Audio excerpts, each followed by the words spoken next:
Fala pessoal, sejam bem-vindos a mais um MedEco, o podcast onde os médicos avaliam a anatomia do Homo econômicus. Eu sou o Daniel Heringer.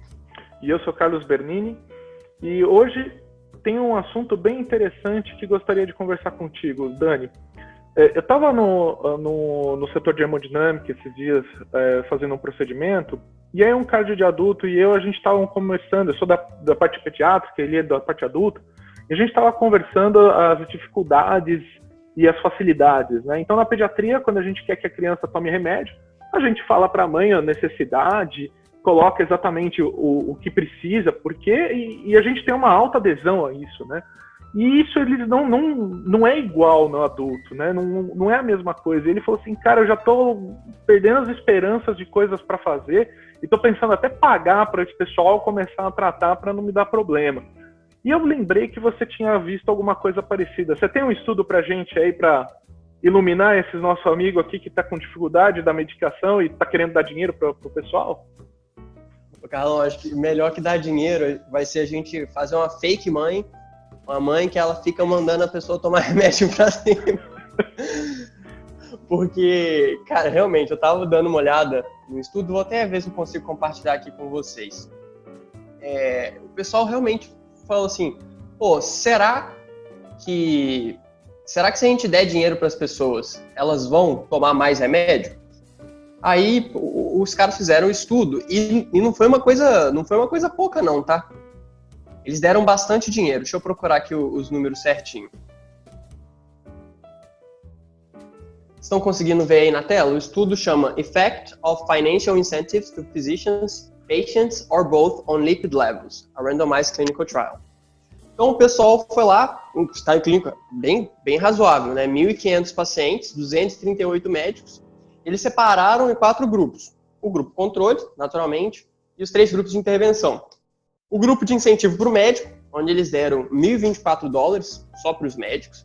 O grupo de incentivo para os pacientes, eles davam $1.024 só para os pacientes. E o grupo de incentivo dividido, em que eles davam $512 para cada um. E o objetivo era diminuir o LDL. Ou seja, para diminuir o LDL, a gente sabe, é tomar remédio direitinho. Então, assim, poxa, será que se a gente pagar o médico, ele vai gastar mais tempo na consulta, tentando convencer o paciente, demonstrar a importância, será que o médico vai desenhar os gráficos e mostrar a correlação do LDL com o infarto, aí as pessoas vão tomar mais remédio? Ou se a gente pagar o paciente para ele diminuir o LDL, será que vai resolver? E quando a gente vê os resultados, o gráfico é o seguinte. A gente vê que depois que eles começam o tratamento, realmente reduz, né? Só que pagar para o médico para tentar diminuir o colesterol não muda o resultado, fica igualzinho o grupo de controle. Se você tentar incentivar o paciente, também não tem significância estatística, fica igualzinho. Quando você paga metade para o médico, metade para o paciente e coloca um alinhamento dos dois lados, você consegue um pouquinho de melhora, mas também, assim, pouca coisa. E a gente não está falando do incentivo pequeno, né? A gente está falando de $1.000, $1.024 para cada dupla. Então, assim, é um incentivo super caro e que não funciona. Então, eu fiquei pensando assim, tipo, se alguém me pagasse, deixa eu tirar aqui da tela, se alguém me pagasse para parar de, sei lá, de comer churrasco, também, tipo, $1.000 é muito pouco, né? Assim, acho que teria que ser muita grana e, tipo, parar de fazer uma coisa que a gente gosta muito. E mesmo que não seja uma coisa tão importante assim, mudar hábitos é difícil, né? Mudar hábitos é muito difícil. Tomar remédio é um desses hábitos difíceis e pagar parece que não funciona, né? A gente tem algumas evidências de que essa não é a melhor hipótese. Então, seu amigo aí, acho que ao invés de pensar em pagar os pacientes do próprio bolso, a ideia da mãe está valendo mais a pena. Sim, os dados são bem interessantes, Dani. A única coisa, só para deixar bem claro a respeito dessa pesquisa, esses 1.024 eram ao ano ou eram um mês? Era uma quantia mensal? Não, os 1.024 eram para o período de pesquisa, né? Eu não me lembro exatamente quanto tempo que foi o baseline até a última avaliação de LDL, mas era 1024 para aquele período específico, não seria repetitivo assim para sempre. Já. Então, vamos imaginar que 16 foi um estudo que foi de 16 meses, 18 meses. Você acha que talvez essa parte de que esse dinheiro, quando a gente pega o montante que essas pessoas recebem ao longo de 18 meses, será que esse incentivo era pouco ou realmente era um incentivo adequado do ponto de vista de dinheiro? Você acha que tem uma relativização nesse ponto de vista? Carlão, eu acho que tem uma, assim, dá para relativizar, né? Se você estiver trabalhando com um grupo que o cara é bilionário, o cara é muito rico, pô, sei lá, $100 mil para ele, $100 mil, né? Para ele é mais um dia, menos um dia. Só que nesse estudo especificamente, eu achei interessante porque eles provavelmente pensaram nisso na hora de desenhar o estudo, e por isso eles fizeram um incentivo bem razoável, né? $1.000, você pagar $1.000 para o médico para atingir aquele desfecho, é um incentivo razoável, né? Tipo assim, são poucas pessoas que falariam, pode ser, no normal, né? Para os pacientes, $1.000 é o suficiente para mudar a maioria dos, sei lá, pelo menos dar o start, né? Para a maioria das coisas. Não seria algo a se ignorar. Isso que eu quero dizer com esse estudo. Eu não acho que esse estudo deveria ser desvalorizado porque o incentivo não foi grande o suficiente. Não. Acho que se dinheiro funcionasse, $1.000 ia funcionar. Até porque se a gente for passar muito disso, aí não faz o menor sentido, né? Sei lá, acho que o custo de todos os outros custos da saúde de desfecho negativo empata, né? Sim. Uma coisa que eu acho interessante, quando você fala a respeito dessa relativização, a gente pode colocar isso do ponto de vista de cada um, né? Então, quando é só do paciente, é R$1.000, e ele não vai ter outros R$1.000 por algum motivo, vai ser só aqueles R$1.000 mesmo. Já no médico, por exemplo, se ele tivesse 200 pacientes dentro desse incentivo, seriam R$200 mil. Então, talvez ele trabalhasse um pouco mais, como a gente realmente percebeu na curva, que ele foi um pouquinho melhor, ele foi mais incisivo na conversa, né? E o mais legal de tudo, que eu acho que mais me chamou a atenção nesse estudo, é que quando você cria um jogo colaborativo, onde os dois ganham, né? Os dois trabalharam para que o outro ganhasse também, e isso foi muito interessante, foi que a combinação disso funciona, mas não funciona tanto quanto a gente gostaria. E aí eu posso citar um estudo que fizeram com macacos, onde um macaco ganhava pepino, o outro ganhava uva, né, que são frutas que eles gostam, tudo. Só que teve 30% dos macacos que quando faziam a tarefa e percebiam que o outro não ganhava uva, ganhava pepino, parou de fazer. Falou, não, enquanto ele não ganhar a uva, eu não faço. E para você ver que até mesmo dentro do reino animal existe essa coisa de colaboração, de que você realmente quer que o outro também se dê bem no meio das coisas, e a gente tem que começar cada vez mais a criar elementos econômicos onde existe o ganha-ganha, e deixar de ser só um ganha ou só o outro ganha. Então, o que eu mais gostei desse artigo que você trouxe pra gente hoje aqui, Dani, foi essa parte aí de que jogos colaborativos talvez sejam mais interessantes do que os unitários, vamos colocar assim. Certeza. Eu acho que a gente tem que pensar em como criar esses mecanismos colaborativos, não necessariamente com dinheiro, porque parece que tem além de ser caro, né, cara? Já é difícil a gente convencer qualquer hospital hoje, né, falando em 2020, já é bem difícil a gente convencer um hospital a implementar intervenções comportamentais. Agora, você falar que vai custar caro ainda, aí que vai ser difícil mesmo. Então, essa já é uma dificuldade. A gente tem que pensar em criar jogos colaborativos aí que envolvam menos transações financeiras. Mas tem uma outra parte ainda que eu estava pensando. Porque, assim, esse foi um estudo para tentar começar um comportamento bom.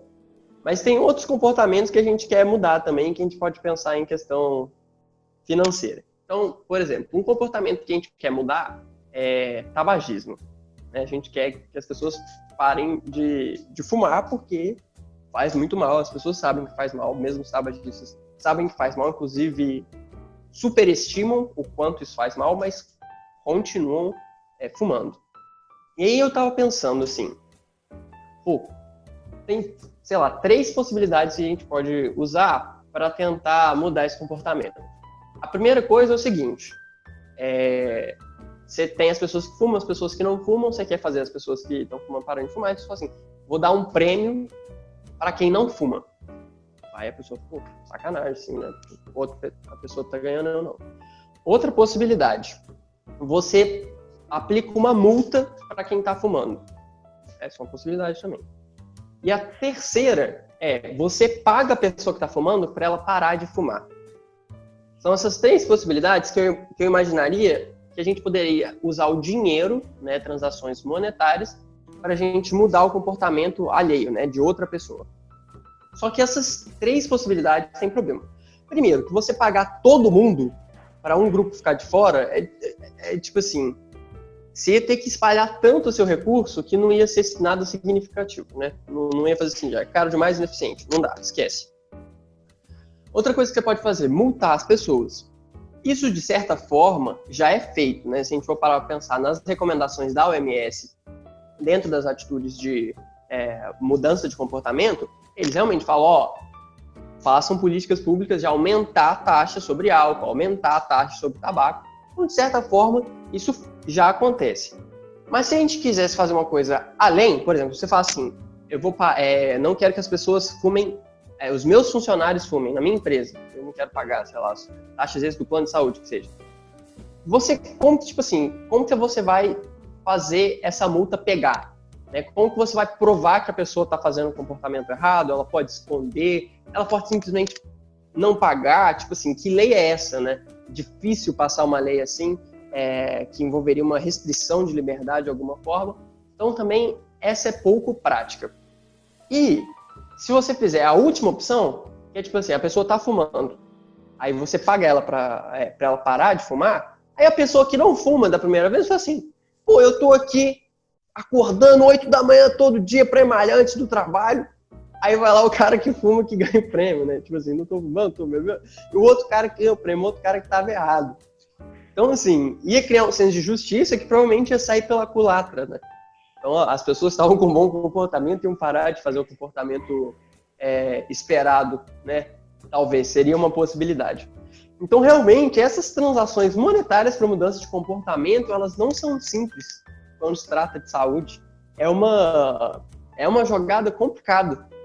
A gente tem algumas intervenções que funcionam, principalmente, assim, intervenções que mexem mais com o emocional, intervenções que mexem com loteria, então a gente pode até trazer isso, mas, assim, só o dinheiro, pagamento puro, simples, multa, aparentemente, por enquanto, funciona pouco. E não é à toa que a gente, por exemplo, apesar de ter um dos mais rigorosos leis de trânsito do mundo, as pessoas continuam cometendo infrações, né? E aí eu gostaria de concluir, então, para levar disso tudo lá para o meu colega de hemodinâmica, que esquece um pouco a parte monetária e tenta criar alguma coisa íntima com o seu paciente do ponto de vista de relação, né? Médico-paciente, que faça com que você crie um jogo colaborativo. Então, poxa, faz isso aqui que a gente vai te evoluindo. Então, talvez a ideia seja essa, de realmente criar novos jogos onde um colabore com o outro de alguma forma e mostre que aquele seja o melhor caminho a ser seguido. O que você acha disso? Achei excelente ideia, assim, acho que uma intervenção que todo mundo consegue fazer a partir de hoje é criar um jogo colaborativo com os pacientes, né? Mostrar assim, olha, eu não sou o dono da razão e estou aqui trazendo a sabedoria das pedras aqui, os 10 mandamentos do remédio que tem que tomar de manhã, de tarde e de noite. Não é isso. Então, nós estamos aqui juntos, o objetivo é em conjunto, se a gente colocar nós dois no mesmo lado, né, como o estudo de 512 mais 512 mostrou, se a gente criar um jogo colaborativo onde a gente tem um objetivo juntos, talvez mostrar num gráfico junto, nosso objetivo é trazer para cá, sei lá, atribuir pontuação, não sei. Mas alguma coisa que que mexa com o emocional da pessoa para ela ter um ganho, além de só tomar remédio, porque eu tô com medo de daqui 20 anos, talvez, ter um problema, né? Então, acho que esses jogos colaborativos são intervenção que dá para fazer a partir de hoje. Perfeito, então. Dani, muito obrigado por me ajudar aqui a solucionar a vida do meu colega que não consegue dar remédio para seus pacientes adultos. E, gente, muito obrigado pela audiência. Se gostou aí, dá aquele joinha pra gente aqui, assina o canal pra gente, por gentileza. E sempre coloque sugestões, né? A semana passada, no episódio da semana passada, o pessoal já comentou lá, já começou a interagir, foi muito divertido. E você, Dani, o pessoal tem interagido contigo aí? Pô, tô feliz com o feedback da galera, Carlão. O pessoal tem gostado, o pessoal tem comentado. Então, se você teve alguma ideia aí de como você faz no seu consultório para aumentar a adesão dos pacientes, compartilha com a gente, vamos conversando e eu tenho certeza que a gente vai trazer bons aprendizados, novos frutos. Um abração. Abração, gente. Tudo de bom.